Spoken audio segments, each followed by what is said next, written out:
First story.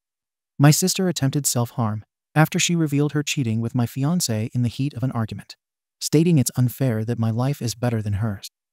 What's even sadder is that my mom knew everything but stayed silent. My whole family betrayed me. Hi Reddit. I'm posting here in the hope that someone can give me some advice and share their experiences. I don't know. I'm just completely at a loss. I feel like my heart has been ripped out.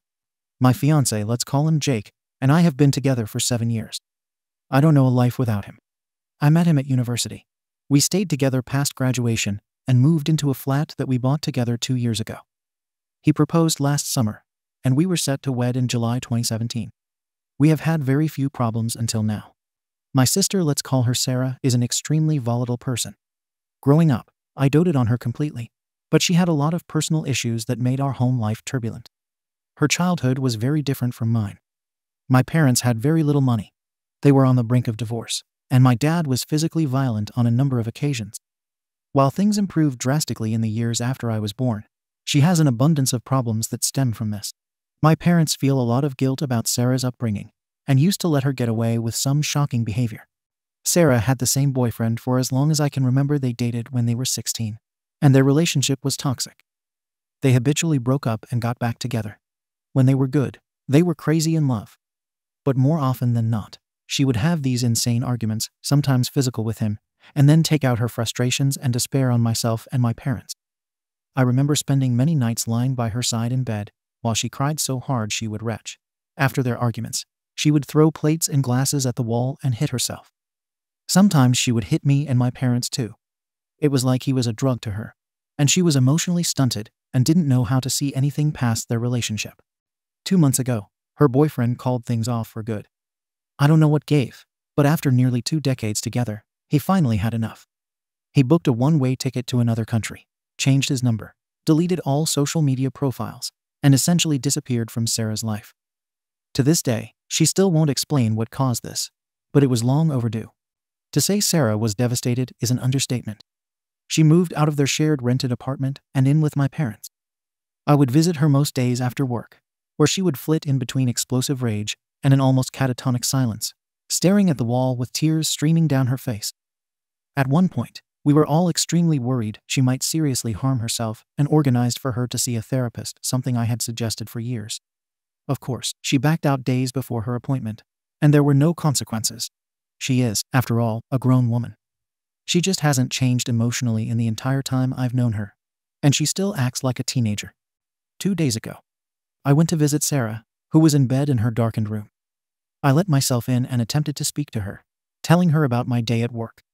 She immediately exploded, screaming at me, throwing her pillows across the room, and crying uncontrollably. She told me life was unfair. I had everything, and she was left alone to rot. Everything wrong in her life was because she was a bad person. She hurt her boyfriend, she drove him away, she's ruined our family, she effed Jake, and she didn't even feel guilty at the time. I initially thought I'd misheard her, but then she said it again. It was like she had poured a bucket of ice water over me. I silently left, shaking. When I got home, Jake was there watching TV. It came out of my mouth the second I saw him, and I could see in his eyes that it was true. He broke down and told me it had happened 3 years ago. Sarah had had another blazing row with her boyfriend and decided to drive around to Jake's looking for me. I was with our parents at the time, and Jake attempted to pacify Sarah. He comforted her while she sobbed in his arms, and one thing led to another. They had sex. I packed an overnight bag while he followed me from room to room, sobbing and telling me it was the worst mistake of his life, and that he still has no idea how it happened. He felt unbelievably guilty the second it was over, and it feels like it wasn't even real. I left him in the doorway, begging me not to leave. I've checked into a hotel and switched my phone off. I don't know what to do, who to tell, or where to begin. I feel sick, like this is a bad dream. My heart feels like it's been ripped into a million pieces. For all of Sarah's faults, I love her more than anything. It's the 2 people who are more important to me than anyone else in the world. How the F do I move on from this? I feel like I'm in a bubble. I don't know what's going on in the outside world. All I do is cry and sleep in this room. Someone, please help me make sense of this. TLDR. My volatile sister recently went through a breakup after a 16-year relationship with the love of her life. She is severely depressed and almost catatonic. I went to visit her one day, only for her to explode and tell me she slept with my fiancé 3 years ago. He admitted it was true, and I haven't spoken to a soul since. I have locked myself in a hotel room with no plans of ever coming out. My heart is shattered into a million pieces, and I don't know what to do. Update. Hi everyone. I logged on this afternoon to find 300 plus replies and messages to my post. I am unbelievably touched by all the people who reached out to me, particularly AmITheA's incredible response, which spoke to me on a level I didn't think possible from a stranger. I'd like to thank each and every single person who took the time out of their day for me. I was so overwhelmed that I've not responded to a single one as of yet, but it is truly appreciated. Now on to the update. It has only been a day or so since I made my post, but it feels like I'd been in that hotel room for weeks, crying in the dark, buried under the covers. At some point this morning, I decided to draw the curtains open and let the sunlight in. I went and sat on the balcony and switched my phone on for the first time. It started ringing within 30 seconds. It was my mother, who burst into tears as soon as I answered. Her and my parents had obviously been desperately worried. This is the longest I have ever gone without contact, and had even contemplated calling the police had I failed to contact them by this evening. My mom informed me that as I was walking out of Sarah's room, down the stairs, and out the front door, Sarah was screaming and wailing that she's sorry. Funnily enough, I didn't hear this. I don't know how. I think I was in such a state of shock that I couldn't process anything around me. Honestly, I can't even remember the drive home. After I shut the door behind me, my mom, who was the only other person at home, rushed into Sarah's room to find her trashing her room and attempting to slash her wrists with a blunt lino cutter of all instruments. Sarah used to do a lot of art. Obviously, this barely caused a scratch, but jumping started my mom into action. She drove Sarah to the hospital, where I understand she underwent some sort of assessment and was kept overnight. She has, incredibly, agreed to undergo treatment for whatever it is that is wrong with her. My mom was surprised. She was so complacent on the drive down, willingly entering the car and saying nothing other than asking where I was. Sarah seems resigned and completely deflated. My mom spoke to me at length for the first time in my life about the hardships they had undergone during Sarah's childhood. I am unwilling to go into detail and am still in shock about some of the things I heard. Sarah is not devoid of responsibility. She has long surpassed the age where she can blame her childhood for her behavior. But my mom admitted through tears that not sending her to therapy at an early age was the biggest regret of her life so far. I asked my mom if she knew why I had left. She admitted that she had known since Sarah's ex left 2 months ago. At this point, I had to struggle not to hang up, and I suddenly felt myself going back into that pit. But she begged me to listen. After her ex-boyfriend, Harry, I am too drained to invent a name. Hi, Harry left. Sarah told my mom exactly what had happened. It was not the reason for Harry's departure, although he did know about it. Rather, he had had enough of being Sarah's caregiver, and years of begging her to seek help had fallen on deaf ears one too many times. When Sarah informed my mom told Sarah I had to know immediately. Sarah refused to tell me, and I still don't know why she changed her mind in that moment. My dad doesn't know, for anyone wondering, and thinks I've left as I've also finally had enough of Sarah's behavior. Now here is where the home truths came out. I asked my mom if she knew the details. She was reluctant to tell me anything, stating that it had happened, and that was all I needed to know. But I told her I refused to step foot in the house until I knew everything. She then proceeded to tell me that a few months before they slept together, Sarah and Jake had kissed at my dad's 60th birthday party. It was a large family gathering, with a lot of alcohol involved. I remember Jake getting very drunk with my cousins. Sarah had a crying tantrum prior to arriving, as she and Harry had an argument, and he refused to come. She called me sobbing before she arrived. At some point during the night, Jake asked her if she was okay and hugged her, and once again, one thing led to another, and they shared a kiss in the kitchen. Sarah told my mom that they were both immediately remorseful and vowed never to speak of it again.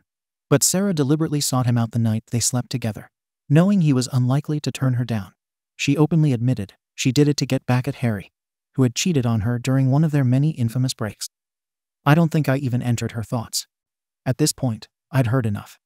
We'd spoken on the phone for over 4 hours, and I felt mentally drained and physically sick. Any hope I had of salvaging my relationship with Jake has completely gone. I feel the last 3 years have been tainted by their betrayal, and the many years before that. I wonder, did he like Sarah this whole time? Part of me doesn't even want to know. It's worth noting that he has made absolutely no attempt to contact me other than a single text stating, "I'm sorry. Take as long as you need." As if it's inevitable, I will come back to him. Things are still up in the air. I don't feel ready to check out of the hotel, as I don't know where I'm going to go next. I feel my relationship with my mom has been rocked by these revelations. I don't know what's going to become of Sarah. I have no idea what I'm going to do about me and Jake's flat or where I'm going to live. I don't even know if I have a job anymore. I just haven't shown up to work. But I know the truth, and the smallest part of me is grateful for that. The rest of me is consumed by a pain I never imagined possible. I guess there's nothing else to do now except wait and see how things unfold. But reading through your comments and messages has been more helpful than you can imagine. Thank you, thank you, thank you. And for anyone who has ever experienced symptoms like Sarah's, or has been around someone who is so visibly troubled, I beg of you, seek help before it's too late. TLDR. I had a 4-hour conversation with my mom, who not only knew about Sarah and Jake, but also informed me that they had shared a kiss a few months prior to the event. I am still in the hotel, still heartbroken, and have no idea what to do next. The only saving grace is that Sarah has agreed to treatment and will not be in my life for the foreseeable future. Final update. Hi everyone. I thought I would make a final update to my original post and update as I received a lot of messages over the last few days wondering how I was over the holiday period. Once again, I'd like to thank you all for the outpouring of support I've received over the last month. The number of messages, links to help, and offers for a shoulder to cry on were overwhelming and touching. I apologize if I never got around to replying to them all. The last few weeks have been a blur, but I am eternally grateful nonetheless. So, after my conversation with my mom where I found out she had known about Jake and Sarah, I went back to square one. I switched my phone off again and retreated back into my hotel for a further 5 days. From the comments on my last post, I should clear up one thing. My mom hadn't known about Jake and Sarah from the very beginning. Rather, Sarah had told her about it at the time of Harry's sudden departure, meaning she had known a couple months before I did. Eventually, I decided enough was enough and decided to call work. My boss wasn't angry or even surprised to hear from me. My mom had called him after our conversation and told him there had been a family emergency and I would be unavailable for the foreseeable future. He advised I take it to the end of the week, but I would have to come to a meeting if I required any more time off work than I had already given myself. So my job was safe-ish, and I'm back at work and trying to get on with things. After this, I went back to my parents. Sarah was also home, but holed up in her room. I went in to see her, and she was up painting. As a number of you guessed, it is likely she has BPD, although my parents are waiting on a second opinion. She is going to counseling weekly, and she seems slightly better. She broke down in tears when she saw me, and we had a long talk where she spoke to me in depth about how truly consumed she was by her and Harry's toxic relationship. She understands it's for the best that it's over, but she describes the pain as unrelenting. It hurt when he was with me, and it hurts now that he's gone. I know a lot of you will feel disappointed that I haven't cut her or my mom out of my life for good. I still feel resentment in the pit of my stomach when I think about it, but truly, I blame Jake more than anyone else. Jake was with me for long enough to see some of Sarah's behavior. She's not well, and he still chose to do what he did. It is a slow process, but she's my sister, and I can't cut them out of my life forever. It will never be the same again, but maybe that's a good thing. My dad, who had been newly informed of the proceedings, drove to my apartment and gathered some clothes and an overnight bag. Jake was not home, and my parents have not heard from him since I left. I have no idea where he is, and neither he nor his family have attempted any contact with me since this came out. His social media profiles have disappeared, and I have not attempted any contact with him, his family, or his friends. I began the slow process of telling my friends last week. I did not explain what happened, other than to say Jake was not the person I thought he was. They have all assumed cheating, but there is no reason for them to know who was involved. I have switched back and forth between staying with my parents and sleeping at my apartment. I sleep on the sofa bed, as the memories are too painful at the moment. I am in the process of looking into selling the place. However, this means contacting Jake at some point in the near future, as the apartment is joint-owned. I will cross that bridge when I feel a bit stronger. Christmas Day was a strange and sad one for both myself and Sarah. But we spent it as a family, and for the few hours we were sitting around eating and watching movies, the pain was dulled even a little bit. As we were flicking through the various movies and TV episodes we'd recorded, I came across a scene that stuck with me, a scene that ended with the words, "La familia is to do." I still spend most days with a hole in my heart. It hurts more than anything I've ever felt in my life, but it's getting better. I know I've got a long way to go, but for the first time, I'm confident I'll get there. TLDR, Jake has disappeared without a trace. Sarah is in treatment. My heart still hurts, but I'm finally starting to get better. Relevant comments. OP when asked why she forgave her sister and not Jake. I was anticipating this response, and it's not unfair at all. Thank you for taking the time to write it. It is extremely difficult to articulate the many emotions I feel neatly into a readable post on Reddit. There are days where I feel so overcome with hatred and shock that I almost find it difficult to breathe. Other days, it seems like a bad dream that I suppress long enough to be able to go to work, come home, eat, sleep, and do not much else. Sarah has not gotten away with anything. I will always hold her at arm's length for this, and our relationship will likely never recover to the level where I can trust her fully. But it is truly difficult to cut out a family member. Maybe in the future, I'll find that I'm not able to move past this, and I will end up removing her from my life. But as it stands, this is what I currently feel. More hatred towards Jake than for her. It is a situation in flux, and what I may feel at the time of writing this post could be completely different tomorrow. I am also intending to seek counseling, which may change my perspective entirely. But for now, it is what it is. Thank you for your well wishes. And right now, for whatever reason, my heart is hurting more than Jake. All the memories I have of family days out ruined by Sarah that he's witnessed, nights I've spent telling him about her, times I've defended her when he's told me she's crazy. I just can't understand how he would go there. Then there's our life together. Our plans for our wedding. The memories we've shared, everything he was willing to throw away from someone that I believe he had no respect for. Tomorrow, I'll be angry at Sarah all over again. But today, it's Jake. Like I said, it's a situation in flux, and no one day has been the same so far when it comes to my emotions. Thank you for taking so much time to share your thoughts with me. It's greatly appreciated, and in time, I will be able to process your words with a clearer mind. Second story. My reckless wife has almost killed our kids far too many times now, so I'm divorcing her while she is in the hospital. My wife had 2 kids before we got married, and they have an actively involved father. We have had 2 children of our own. My wife is a terrible driver, but she refuses to acknowledge this. She has been in multiple accidents and even had her license suspended. Not for a DUI or anything, just because she is a shy driver. She will do stuff like reach into the back seat to deal with a kid rather than either pull over or let me or one of the older kids deal with it.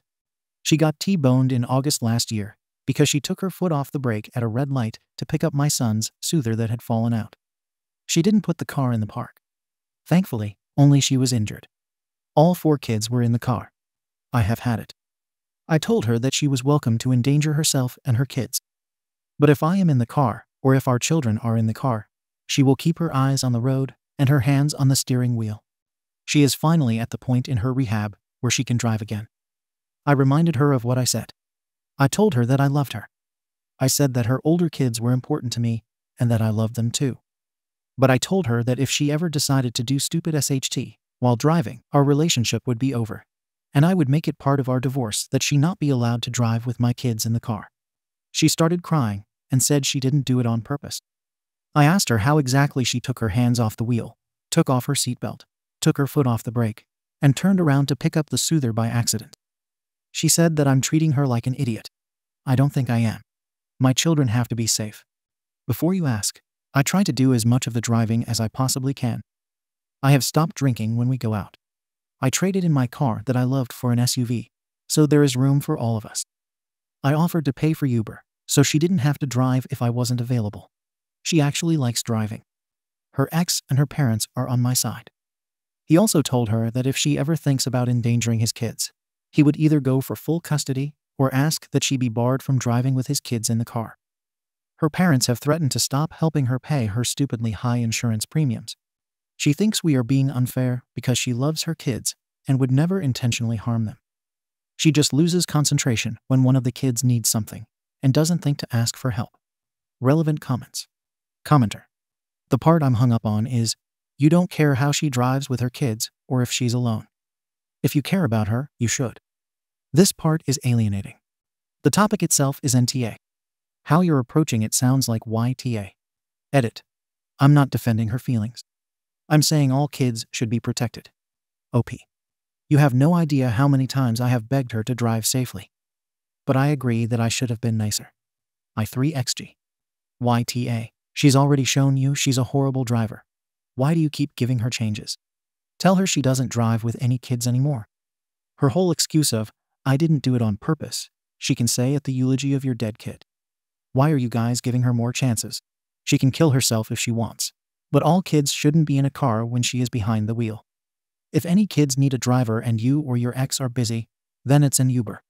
No excuse and no more chances. OP. That's where we are now.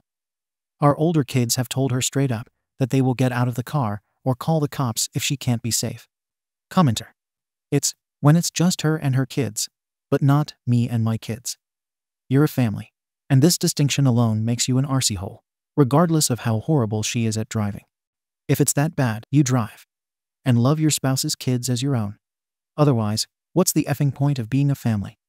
You remind me of my stepmother because this is how she feels about me. And even after 20 years, it still hurts. OP. Time number 5. I contacted her ex-husband to deal with her regarding their kids from the hospital on the day of the accident. I made sure his kids as well as mine were okay, and I told him that I was basically forbidding her from driving my kids around. But obviously I could not do that for his. He was at the hospital within half an hour. He agreed with me. Update.